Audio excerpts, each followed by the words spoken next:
Amici bellini, allora ancora buonanotte, che buonanotte, sicuramente vi arriva tardi sto video, ancora nazionali, però ci siamo quasi, è quasi finita, una riflessione va fatta perché ci sono certi gol che ti fanno riflettere e quindi quello là di Szoboszlai, che poi non lo so come si pronuncia, quindi cominciamo.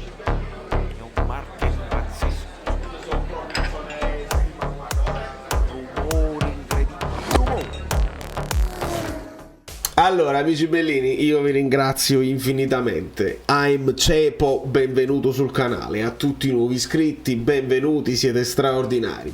A quelli che lasciano i like in questi periodi di nazionali che sono così più o meno annoiosi, che annoiano, sono noiosi, annoying volevo dire, che sono fastidiosi in realtà. E quindi il recap di quello che sta succedendo e degli ultimi impegni dei nostri nazionali. Nel frattempo ha giocato Lozano e ha segnato pure e ha segnato sul rigore. Ecco perché tutto, poi riesco a collegare tutto, perché venite a vedere con me con un Amrabat quasi tattico. Aspetta, andiamo a vedere. Ah no, questa è un'altra cosa, ci sto ragionando, una sorta di bandiera, di striscione. Volevo ringraziare tutti quelli che a scatola chiusa già stanno prendendo la maglietta, questa qua, pensa pure io, non è che non la prendo, tra un poco la vediamo. Grazie a tutti, sono già partiti gli ordini. Un rigore, perché noi sappiamo che i rigori sono un nostro punto debole. Ringrazio Francesco Rogazzo che mi ha mandato un accenno di canzone, faremo la canzone sui rigori e quindi Lozano la segna così, il pallone sta qua e lui tira, quasi prende di mira. Secondo me questo, che penso fosse uno steward con il cappuccio, con l'impermeabile fosforescente, e la tira proprio così, centrale, alta, il che io ritengo che sia anche imparabile. Non è un bel rigore, ma è anche imparabile così, perché se è centrale alta non la possono prendere con il piedino di richiamo, non si può prendere, e quindi se il pallone è forte, alto e imparabile, è un buon rigore. È un buon rigore. Quello che però mi fa pensare ai calci piazzati, che è una delle nostre... Noi se parliamo di calci piazzati parliamo di calci d'angolo con gli schemi, muovendo il pallone siamo riusciti abbiamo ottimi numeri e quest'anno siamo proprio forti. E il calcio di punizione diretto, quello che prendi, ti fanno fallo e tu ti pigli il pallone e la tiri in porta, scavalchi la barriera e arriva un pallone teso che il portiere non può prendere. È quello che ci manca. E allora la riflessione nasce spontanea, parte dagli amici abbonati, e guardate, la distanza è importante, Szoboszlai che si trova qui, il pallone farà una traiettoria di questo tipo e andrà proprio lì dove il portiere quasi non si può vedere, la posso... Guarda, ecco qua, imparabile, forte, teso, a giro, proprio bello, e lui è proprio uno specialista. Ricordiamo che Szoboszlai è anno 2000, a 22 anni sarebbe uno dei più giovani della cucciolata insieme a Kvara. Ricordiamo che il Napoli non è sul ragazzo quest'anno e che ne so se ancora ci sta, ma se ne è parlato alla grande anche quando lo abbiamo incrociato. E insomma non si è fatta, lui passa Salisburgo, Lipsia, insomma questo ambiente Red Bull, non gioca sempre, qualcuno parla di discontinuità, poi ci sono stati probabilmente dei fastidi fisici, però se voi guardate i 3 gol dell'Ungheria fa delle cose bellissime anche negli altri 3 gol, l'accelerazione, è pure alto, 1,87, accelerazione in dribbling, se ne va, crea il panico, scarica e gli altri concludono.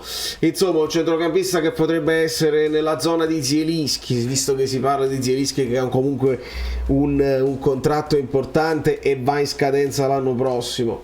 La riflessione va fatta a 360 gradi: se il Napoli dovesse ricevere delle offerte irrinunciabili per alcuni dei gioielli, il Napoli avrebbe poi a disposizione un bel tesoretto da poter reinvestire sul mercato, e perché no? E la riflessione è proprio questa, perché non voglio fare nomi, perché non voglio tirarmi i piedi dei miei giocatori che adoro e che vorrei tenere vita naturale durante, però se ti entra un bel gruzzoletto perché no? E c'è anche il pensiero che alle volte il Napoli ci arriva prima, però non riesce a concludere l'affare per vari motivi. A volte ti chiedono troppo, a volte non è il momento giusto, a volte tu individui ma la tua casella non si è liberata e quindi non puoi comprare. C'è anche questo. E l'esempio di Kvara è lampante. Volevano troppi soldi e avevi anche un insigne capitano inamovibile in quella zona, quindi avresti comprato un giocatore che avrebbe comunque giocato poco, giovanissimo, troppo giovane. Invece Kvara arriva nel momento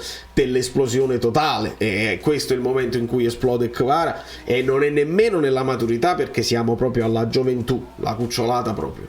Ecco, se il Napoli ha già imbastito certi discorsi con la gente, già conosce bene il giocatore, continua a seguirlo, magari si creano le condizioni favorevoli per l'acquisto, e metti in mezzo uno specialista che potrebbe non essere super performante magari nella continuità all'interno di una partita, questo non lo sappiamo, va tutto visto poi in Serie A, va visto con la maglia del Napoli, però se tu riesci a schermarlo, se tu riesci a proteggerlo, oppure se si mentalizza e comincia a fare, perché Zielinski quest'anno si è mentalizzato, l'abbiamo visto fare fase difensiva alla grande, e insomma sarebbe un di più, un surplus, uno specialista di calcio di punizione che potrebbe farci sognare. Quindi sono frasi che sono discorsi che non significano niente. Nel momento in cui parliamo di calciomercato è troppo presto. Noi però adesso, visto che stiamo vedendo qualche infortunio, Ibrahimovic, vediamo Krunic che pure qualche acciacco,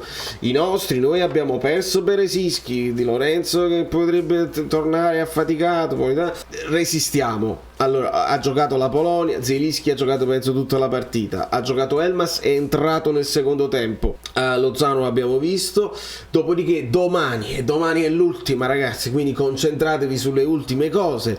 C'è Kvara contro Ostigard, potrebbero non incrociarsi, perché Ostigard, ho visto giocare con la Norvegia, giocava nel centro-sinistra, quindi potrebbero essere anche in zone del campo diverse. Kvara Ostigard, tocca ancora ad Anghissà, a Rachmani, Kim contro Oliveira, si rinnova la sfida tra i due nuovi acquisti del Napoli, e anche Simeone, vediamo se avrà una chance con l'Argentina. Insomma, questo è quanto, speriamo di non doverne parlare più. Basta, tocca al Milan, bisogna pensare al Milan, sono molto mentalizzato sul Milan, si fanno dei discorsi, qualcuno dice ma poi è difficile vincerle 3 volte consecutive in un mese. Sì, ragioniamo partita per partita, è inutile fare delle previsioni, vediamo in che stato di forma ci arrivano le due squadre. È chiaro che se proprio dovessi scegliere, se proprio non si può fare il bottino pieno, le 3 vittorie, vinciamo subito con il campionato, mettiamo le cose in chiaro il campionato, così continuano i festeggiamenti e si lascia sempre un bel segnale a tutto il resto del campionato. Quindi la prima vittoria campionato, poi arriva la Champions, entra in campo l'esperienza, entra in campo il DNA europeo, e magari la stecchi, puoi anche steccare con il Milan in quel caso, ti rendi conto che la storia è importante, stecchi, però poi al ritorno in Champions il Napoli diventa incosciente, giovane, forte e vince, e magari vince meglio, e quindi si va avanti. Ma perché? Ma sognare è lecito quest'anno, specialmente che questi ragazzotti terribili possono fare delle cose straordinarie. Da New York, Valerio Fluido è tutto, fatemi sapere se vi piace Szoboszlai, discorsi così. Anche c'è stato un altro calcio di punizione bellissimo di Karstor,